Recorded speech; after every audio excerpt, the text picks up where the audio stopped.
Let's talk cards, specifically from Whispers in the Well. This set has finally come out in hobby stores and is soon going to be popping up in big box stores across the world. There are a lot of interesting cards in this set that I think are going to make an impact, and if nothing else, they're going to be a lot of fun. We are going to talk about a lot of the strategies that I think are very interesting, a lot of the cards that I'm keeping an eye on. The way we're going to do this is talk about the legendaries for each of the colors, then a few cards that I just want to highlight. So strap yourselves in and let's get started with Amber.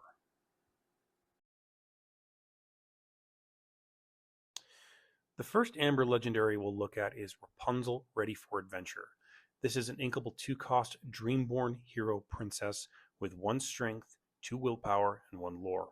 She has the support mechanic on her, as well as a secondary ability called Act of Kindness. Whenever one of your characters is chosen for support until the start of your next turn, the next time they would be dealt damage, they take no damage instead. So this is some very interesting situational protection. It's kind of reminiscent of Tiana, though I think Tiana is better, because when Tiana is exerted, her protection is active all the time. With Rapunzel, it's only the next time they would be dealt damage. It doesn't matter how many instances of support a character has been chosen for, it's only the next time they would be dealt damage. So if something with support is challenged and then challenged again, that second challenge would get through. But I do think there's some potential here. There are some cards you're definitely going to want to include in a deck that has Rapunzel. First one we'll talk about is Aurora Holding Court. This is a great card from Fable. It's a 1 cost that whenever she quests, you get to pay 1 less for the next princess or queen player or character you play this turn, which means that Aurora comes down on turn 1, she quests on turn 2, and now you're playing Rapunzel for 1 ink. Another good card would be Alice, Growing Girl. She got a reprint in Fabled. This is a 3 cost that gives all of your other characters support. So if not all of your characters have support, this is a way to give that to them. There are a couple of new cards from Whispers in the Well that I think would go well with a deck that includes Rapunzel. One of them is Daisy Duck, Paranormal Investigator. We'll talk a little bit more about this later. And then, of course, because Paranormal Investigator is a Floodborn, you want a good shift target, which in this case would be Daisy Duck Ghost Finder. As I said, we'll talk about those a little bit later when we get to the Sapphire cards. As for the other Amber Legendary, I'm not as big of a fan of it. It's the Black Cauldron. This is an uninkable 3-cost item that has 2 abilities.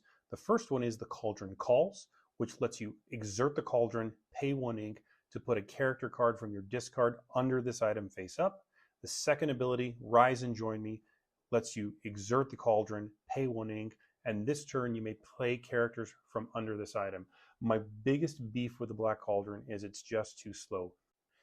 Theoretically, this thing comes down on turn 3, but you still need that extra ink to activate either of its abilities.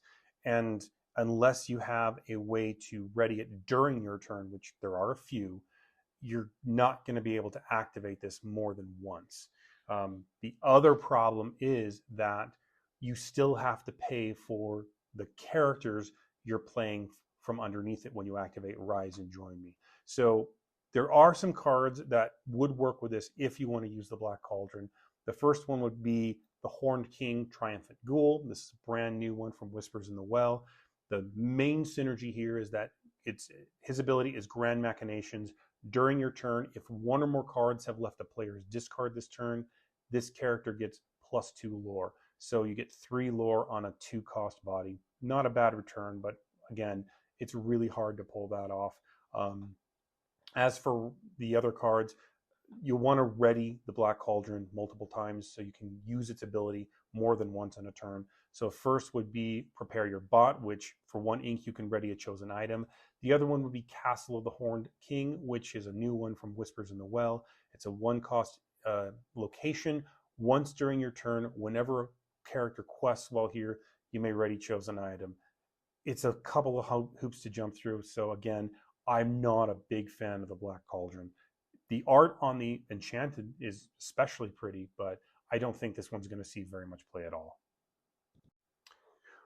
Moving on to the non-legendary amber cards that I'm kind of interested in. The first one is Mowgli Mancub. This is an inkable 2-cost Storyborn hero with 1 strength, 2 willpower, and 1 lore. His ability is Have a Better Look. When you play this character, chosen opponent reveals their hand and discards a non-character card of their choice. If this feels familiar, that's because it's the bare necessities on a body, with some exceptions. So the bare necessities was a 2-cost song from Into the Inklands. It did this exact same thing, lets you look at an opponent's hand and discard a non-character card. The difference here is that Bare Necessities discarded a card of your choice. Mowgli discards a card of their choice. But the trade-off is you have a 1/2 body with 1 lore on it. So I think it's a fair trade-off, let's be honest here. And I think that if aggro does make a splash in this new meta, and it's at this point kind of 50-50 whether or not it'll survive, but this is a card that's going to go into those aggro strategies to help hopefully kind of protect yourself from things like Under the Sea or some of the new actions that can really mess up an aggro strategy. The other non-legendary amber card that I really like is the Horseman Strikes. So it's one of the new Sleepy Hollow cards, which I'm going to love it because of that, but it's also very useful. This is an inkable 3-cost action that draws a card and banishes a chosen character with evasive.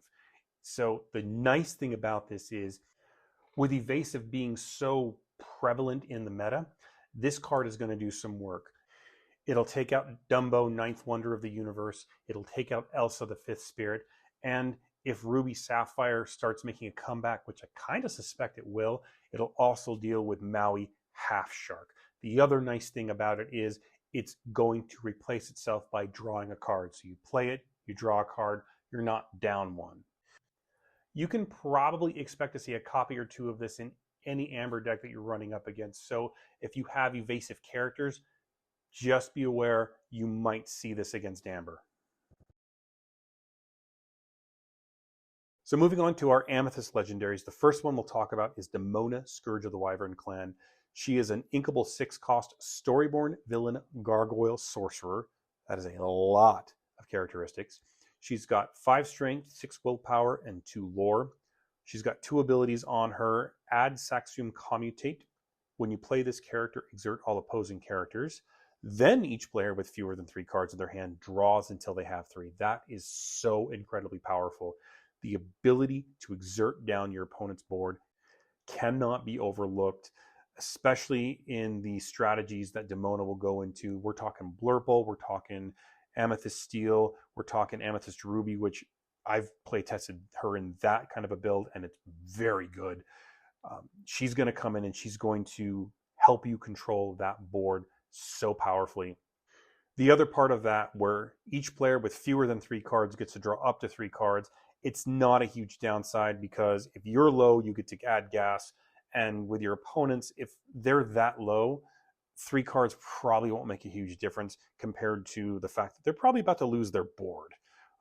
The other thing you do need to be aware of with Demona is she is a gargoyle, so she does have Stone by Day. If you have 3 or more cards in your hand, this character can't ready. Just remember that is across the board, meaning it doesn't just affect her at the start of your turn. Any effect that would ready a character with Stone by Day, if you've got 3 or more cards in your hand, it will not happen. So be aware of that. Now, there are a lot of cards that Demona can take advantage of and can take advantage of Demona in turn. A couple that I want to highlight. First one is Into the Unknown.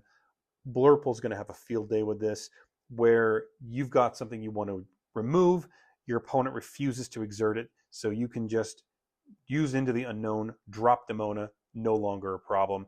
The other card's a new one from Whispers in the Well. It's a little bit niche, but it's the Grimorum Arcanorum. It is a 3-cost inkable item. It does give Demona Rush, which I don't think is going to be super relevant, but it also has the ability to, whenever an opposing character is exerted on your turn, you gain a lore. So with the Grimoire amount, Demona comes in, she exerts the opponent's entire boards, and You could potentially have a huge lore swing because of that. Is it going to find space in a deck that runs Demona? I really don't think so, but it is a fun synergy. The other Amethyst legendary is almost as good as Demona, if not as good in a different way. This is Hades looking for a deal. This is an inkable 5-cost Storyborn villain deity. He's got 3 strength, 4 willpower, and 1 lore. And his ability, what do you say? When you play this character, you may choose an opposing character. If you do, draw 2 cards unless that character's player puts the card on the bottom of their deck. This thing is so good. Let's compare it to the other Hades that is so popular in the meta right now, Hades Infernal Schemer. This guy is 2 ink cheaper than Infernal Schemer. He's also inkable where Infernal Schemer is not. The downside here is that Infernal Schemer is definitely going to get rid of a problem, where Hades looking for a deal isn't necessarily going to remove the character that you want. But with that said, you're going to win either way. You're either drawing 2 cards or you're getting rid of a problem character. So either way, Hades wins, which from a flavor standpoint is incredible. Like Demona, I think this thing's going to see a lot of play. As for non-legendary Amethyst cards, I've only got one that I really want to talk about. It's Can't Hold It Back Anymore. This is an uninkable 4-cost song that exerts chosen opposing character, then moves all damage counters from all other characters to that character. So let's say you've got a problem character on your opponent's side, Can't Hold It Back Anymore will exert them, and then any damage counters that are anywhere on the board, on your characters or your opponent's characters, will then go to the thing you just exerted. And if that's not enough to banish it, it is now exerted and ready for you to go at it with some other characters you might have. I think this card is so good. It can help clear all the damage off of your board, though it does the same for your opponent, so be aware of that. It'll get rid of any vanished characters that you might have to deal with in Amethyst Steel decks. It's non-challenge based removal, which Amethyst doesn't have a ton of, and it's a song, so playing it isn't necessarily going to cost you that much in resources. The one downside I will say to it is uninkable, but I don't think that's a huge downside. You're probably going to see this in strategies that are also running cards like Bell, Accomplished Mystic, things that are moving damage counters around. And just as a reminder, damage counters being put onto a character with an effect like this or Bell, Accomplished Mystic does get around things like resist, because you're not damaging them, you're putting that counter on there. So even more versatility. Looking at Emerald Legendaries, the first one is Shere Khan, Fearsome Tiger. Full disclosure, I do not like this card. It is an uninkable 6-cost Storyborn villain with 5 strength, 4 willpower, and 2 lore. It's evasive, and it has the ability on the hunt.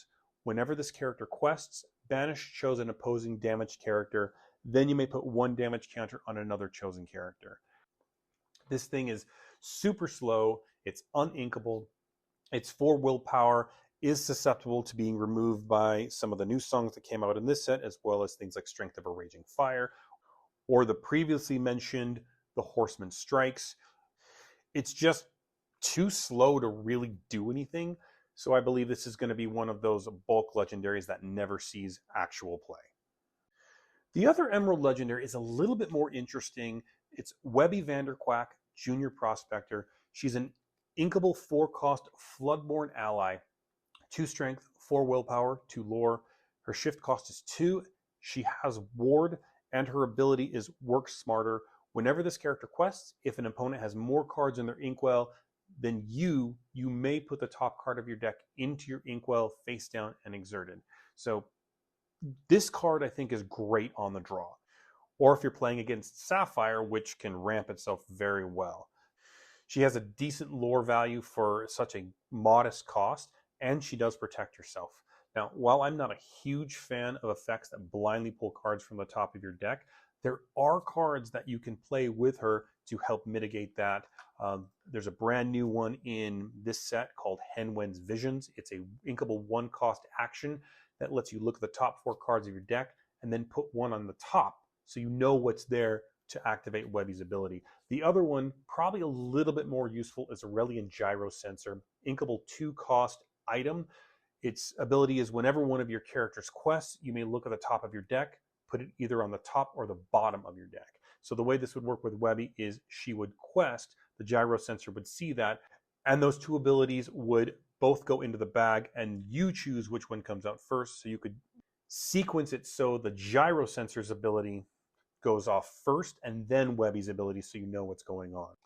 We also got an excellent shift target this set with Webby Vanderquack, Mystery Enthusiast. She only costs 1, so she can come down your first turn, and then you could shift Junior Prospector onto her on turn 2, so you're off to the races and running.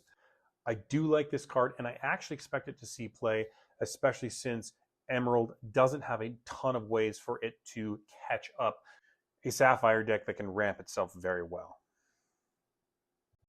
With our non-legendary Emerald cards, the first one I'll look at is Scrooge McDuck, Shush Agent. This is an uninkable 2-cost Storyborn hero with 0 strength, 2 willpower, and 2 lore. He's got 2 abilities on him. Backup plan is when you play this character, draw a card, then choose and discard a card. His other ability on the move is when this character is challenged, return this card to your hand, and it explicitly says that no damage is dealt in that challenge.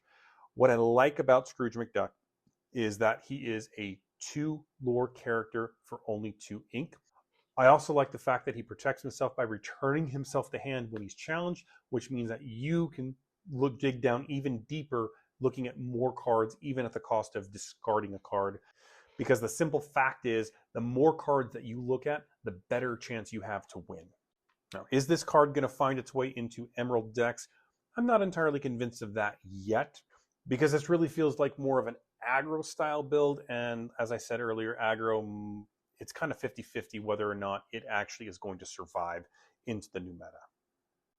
The other Emerald card is one that a lot of people are talking about. It's Malicious, Mean, and Scary. This is an inkable 3-cost song that puts 1 damage counter on each opposing character. Now, the reason why people are talking about this is because it combos with Prince Philip, Vanquisher of Foes. The idea here is that Malicious, Mean, and Scary comes into play, puts that damage on each opposing character. Then Vanquisher of Foes, he is a Floodborn that costs 6 to shift onto another Prince Philip, and that when you play him, he banishes all opposing damage characters. So this is kind of a janky board wipe in a meta that doesn't actually have a lot of board wipes. Is it very functional? I'm not entirely convinced yet. I think it's powerful, but it also requires a lot of setup. I mean, you need a character that can sing Malicious, Mean, and Scary. For 3, then you need to have another version of Prince Philip out so you can shift Vanquisher of Foes onto it for 6, or you need to play it for 9 ink, a very expensive board wipe, so I'm not entirely sure it's going to make a huge splash in the meta. But I may be wrong. So moving into Ruby, the first one up is Hercules, Mighty Leader. This is an uninkable 4-cost Storyborn hero, Prince Deity. He has 5 strength, 3 willpower, and 2 lore.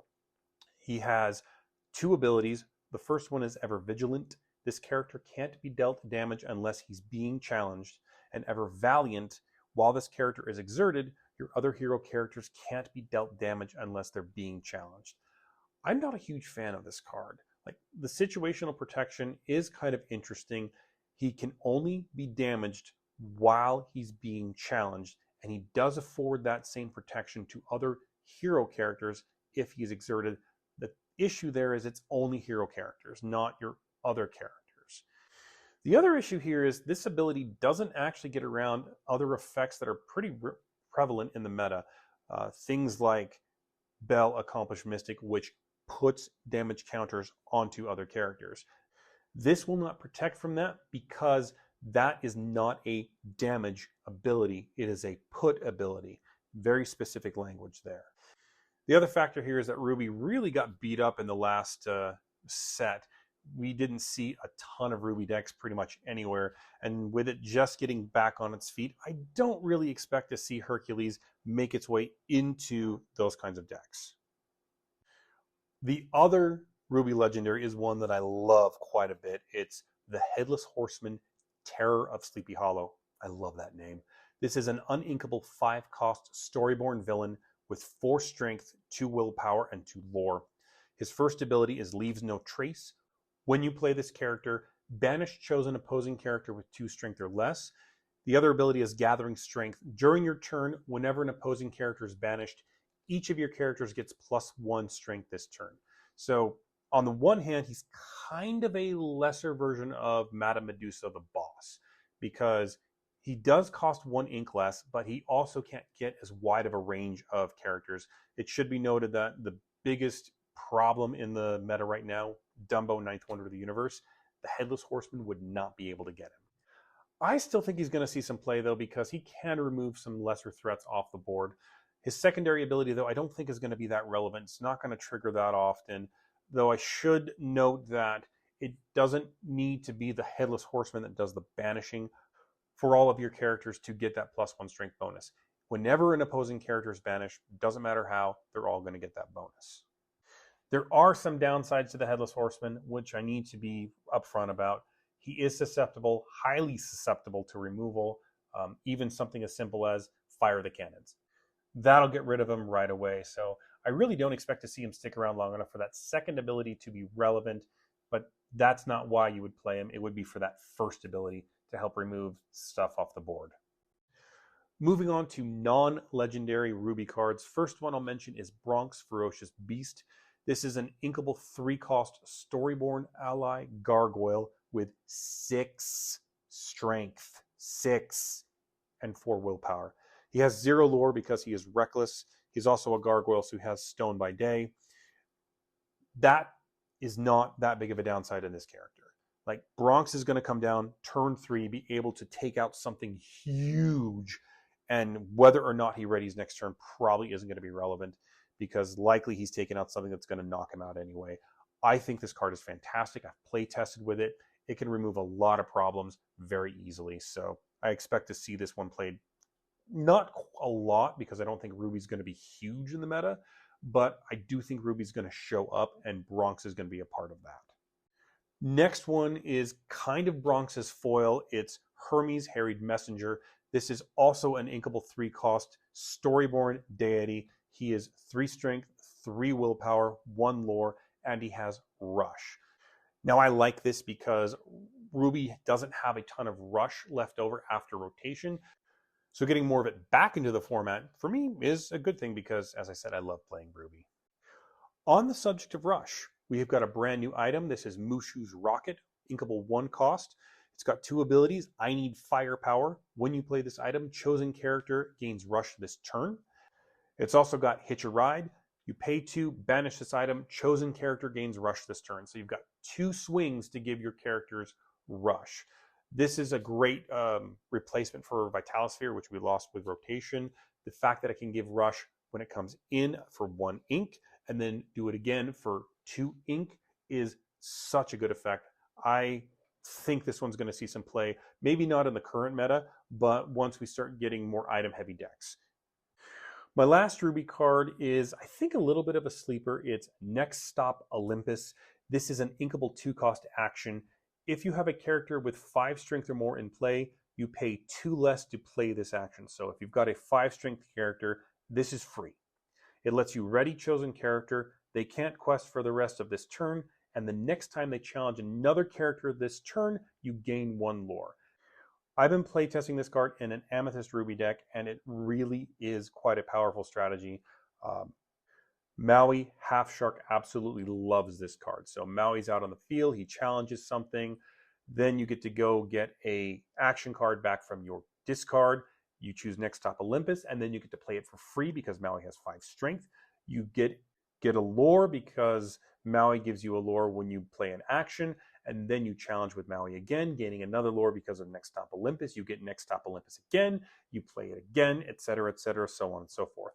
Is that living kind of in Christmas land? Probably, but the potential to play Next Stop Olympus a couple of times, gain a little bit of lore, really is kind of fun.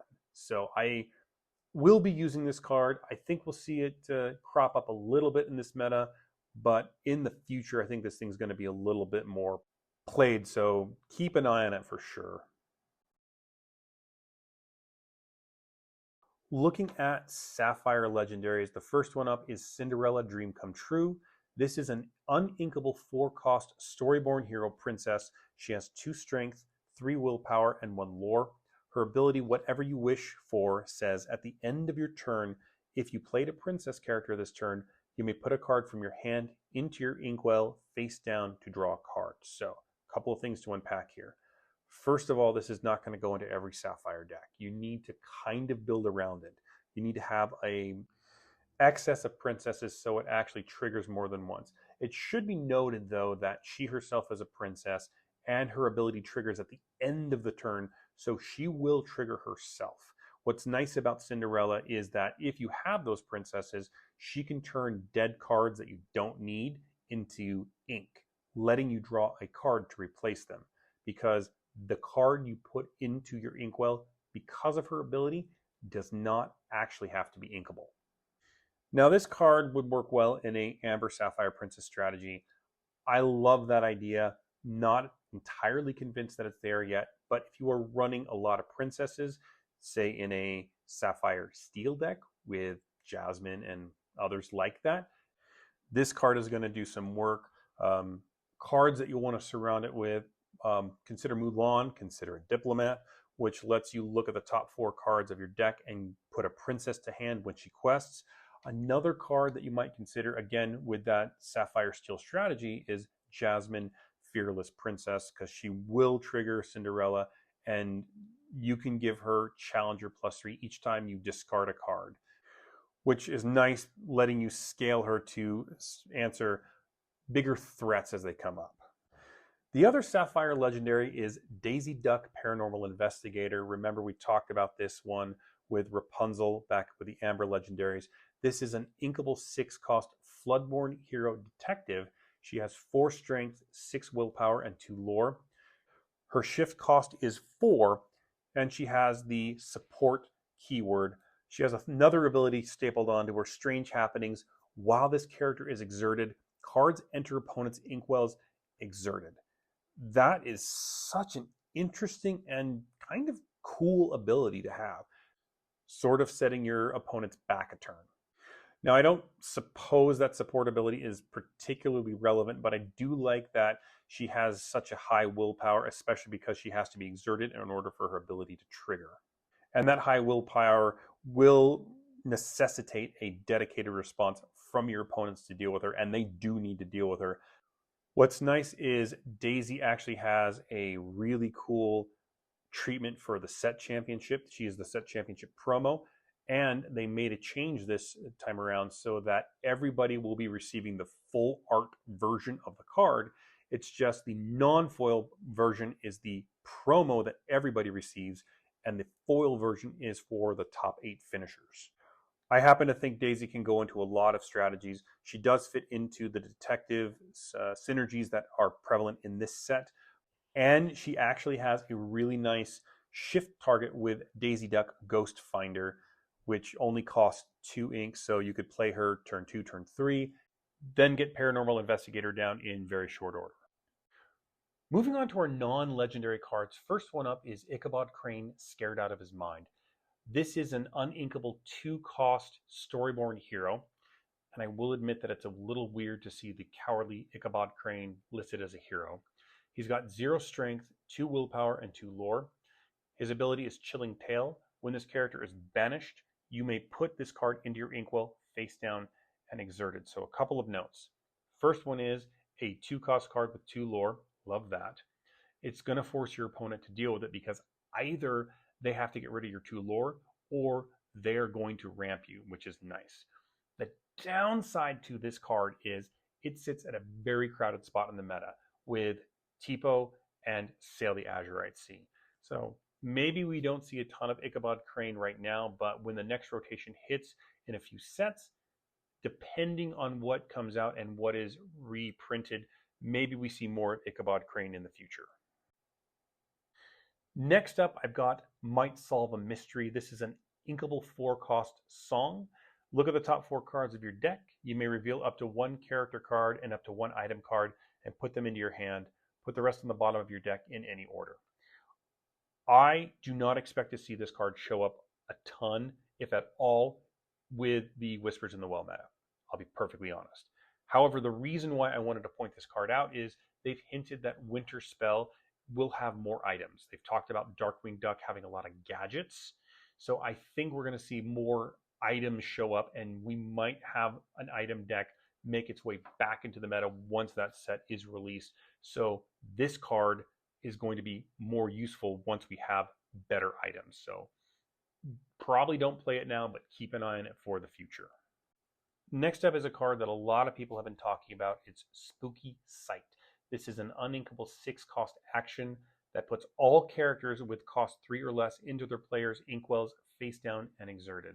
So another one of these pseudo board wipes to replace what we lost with rotation and currently don't really have in the meta. Now, starting off with this, 6 is a very high cost to pay, but this isn't Sapphire, so it's not as onerous as it might be because Sapphire players ramp very well. This thing is a bit of a build around because it's going to hit your stuff too. So you want to sequence your plays. So you play down Tipo, you play down your Pleakley before, and then once you've gotten your value, then you play Spooky Sight and put them into your inkwell. So just be aware of that. It's also doing the same thing to your opponent, of course, but if you're doing this up against an aggro player, they've played out their hand. They probably have nothing left, so dropping this and removing their entire board, because it will remove pretty much their entire board, it's going to ruin their day. So there's an argument to be had to running maybe 1 or 2 copies of this in every Sapphire deck, assuming that aggro actually remains kind of a threat in the current meta. Last up is Ink Runner. This is another one of those cards that I don't see as particularly relevant right now, but I think it will be in the future. I don't think it's a coincidence that we've seen Tamatoa's price double back up to $30 after he dropped all the way down to $15. This thing is pretty bonkers. It's an inkable 2-cost item that when you play it, you draw a card. And then you also can exert it, pay an ink, and give chosen character alert this turn. Alert, just as a reminder, means that a character can challenge as though they had evasive. Now, obviously, this thing is not Popsicle because it can't banish itself, so Tamatoa wouldn't be able to recover it, but it's still an item that draws you a card.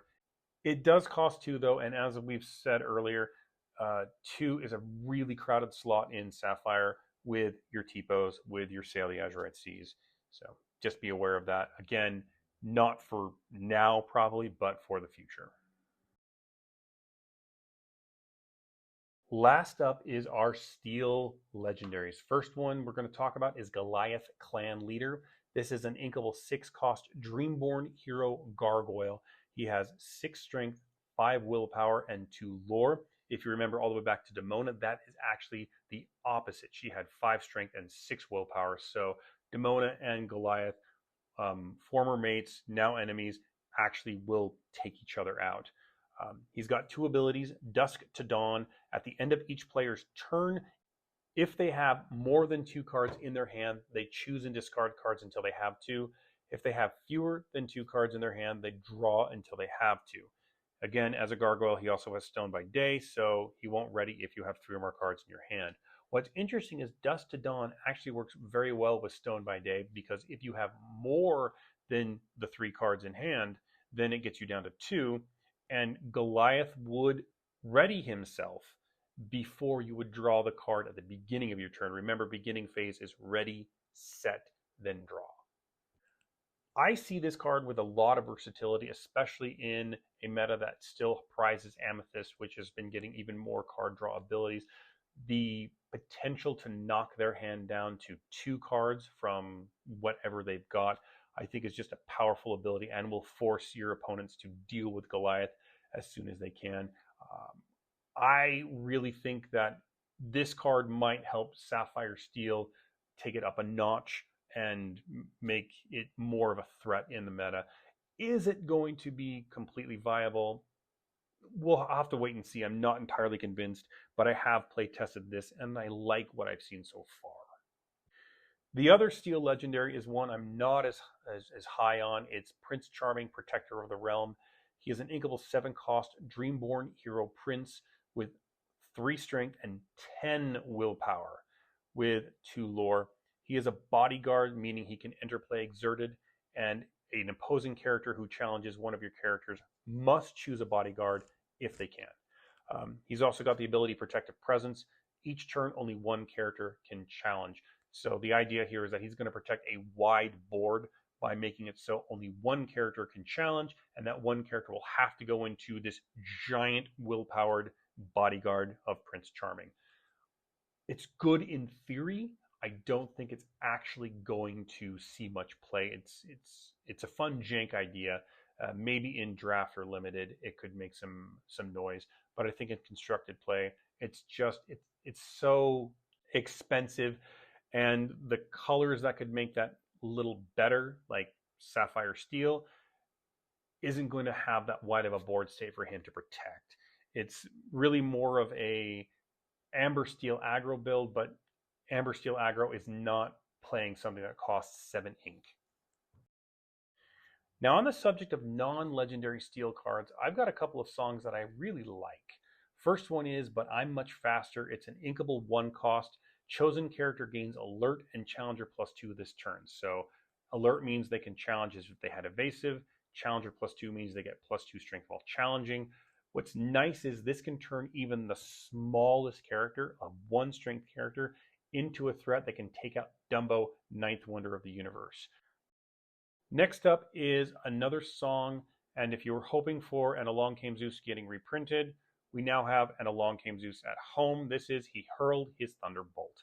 This is an uninkable 4-cost song that deals 4 damage to chosen character and gives your deity character's challenger +2 this turn. So the first part of that I think is very relevant.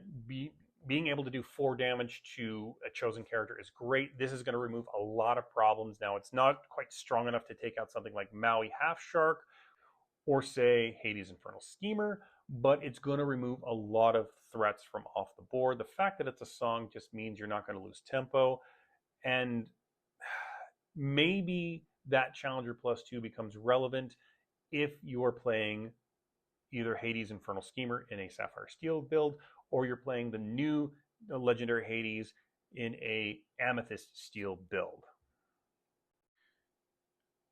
So there we have it, the cards that you need to be on the lookout for with Whispers in the Well. Now, I'm turning it over to you. What are your thoughts? Did I miss something obvious? Is there something you vehemently disagree with me on? Please leave your answers down in the comments. Meanwhile, thank you so much for watching this video, and I hope to see you in the next one.